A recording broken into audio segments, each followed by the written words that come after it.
Pandas. They're my daughter's favorite animal. I think it's fair to say that if ever there was an animal which has captured the public's imagination, it's pandas. Oh, well, that's assuming you ignore cats and dogs, obviously. It'll take more than a cute bear to knock them off of the top spot. Oh, but did you know, thanks to the incredible conservation work that's being done in China and around the world, pandas are no longer endangered. Amazing! That said, they're still considered vulnerable. So, this zoo is extraordinarily lucky and honored to be part of that conservation effort.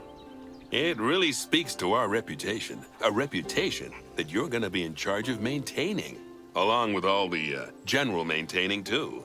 I really can't tell you how important the welfare of those pandas is. Oh, wait, I can. It is vitally important. The eyes of the world are on you, my friend. Although, perhaps more pressingly, the eyes of Nancy are on you too.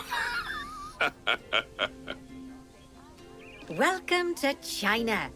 This is Bernie's brand new Panda Celebration Zoo. So new, in fact, that it's not quite finished, but we'll deal with that later. First, let's take a tour of the zoo.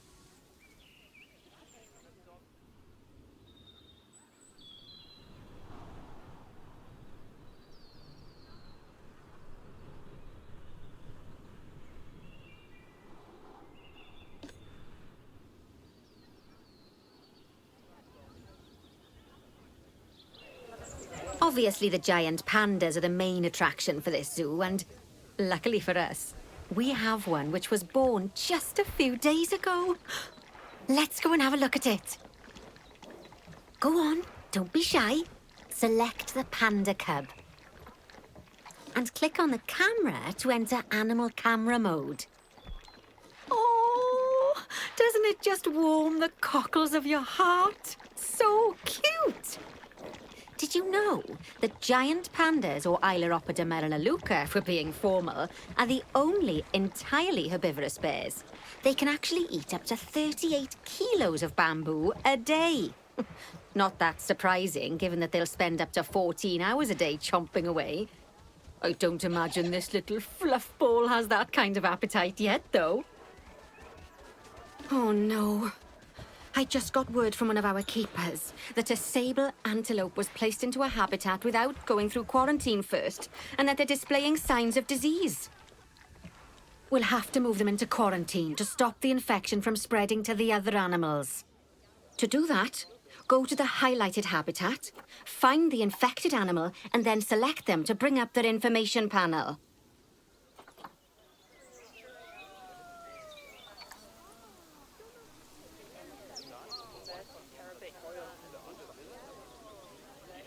Good. Now click Move and then transfer them into quarantine.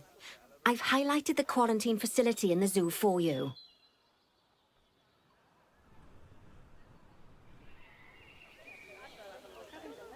Oh, phew. That's a relief.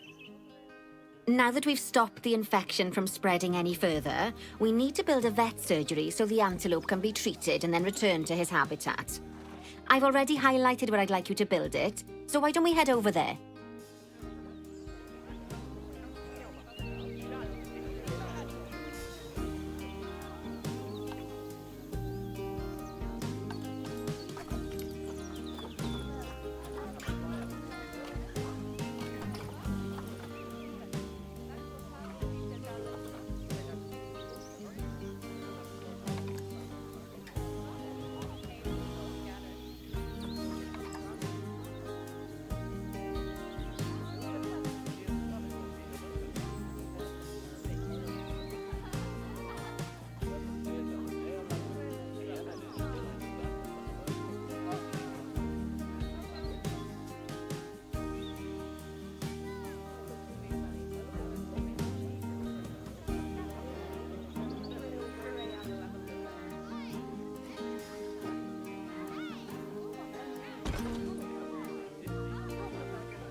In order to build the vet surgery, Click on Facilities, Staff Facilities, and then Vet Surgeries. That's the job. Vet surgeries play a very important role in a zoo, as they're the only places that vets can treat the animals. Once there's room for the antelope, the vet will pick them up from quarantine and bring them to the surgery. Yes, diseases can spread through a habitat quite easily, especially if the water inside it isn't being cleaned regularly.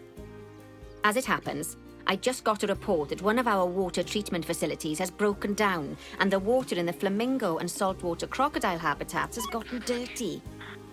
I've highlighted the water treatment facility for you, so you should go and check it out.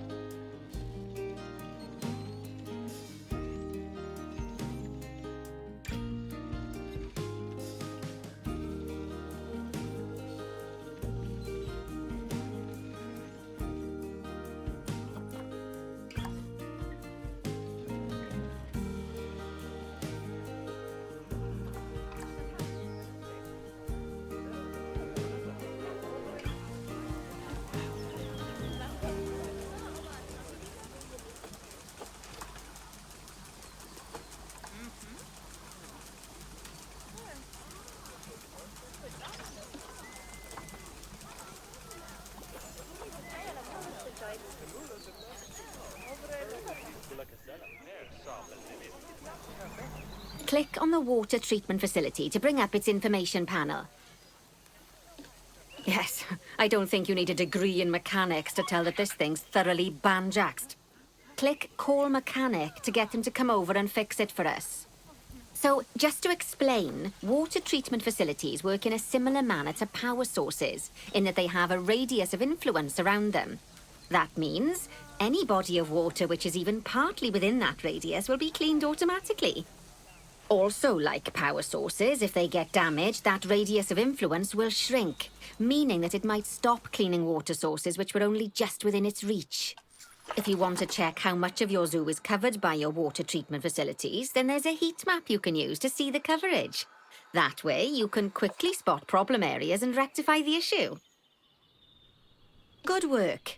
Now that the water treatment facility has been repaired, the water will be cleaned up in 2 shakes of a lamb's tail.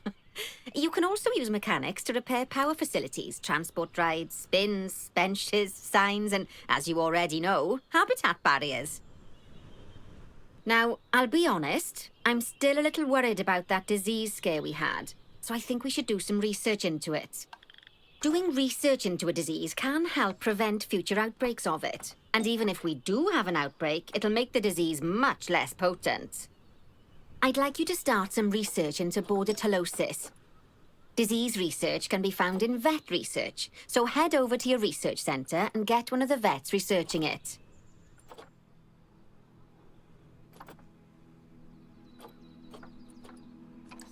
Lovely job.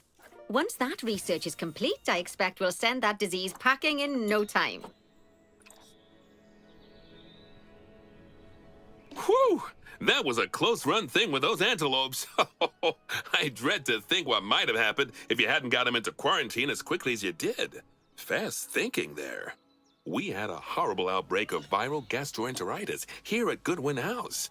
Although, luckily, that was just limited to me and my wife.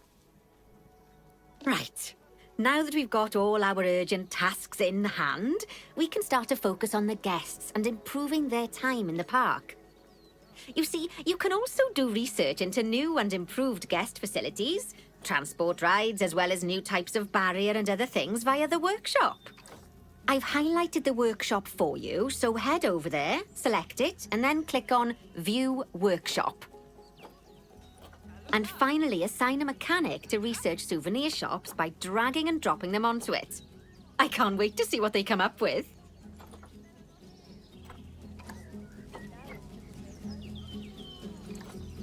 Great stuff. That research will take a little while, so let's have a look at something else in the meantime. Because we've had some good news.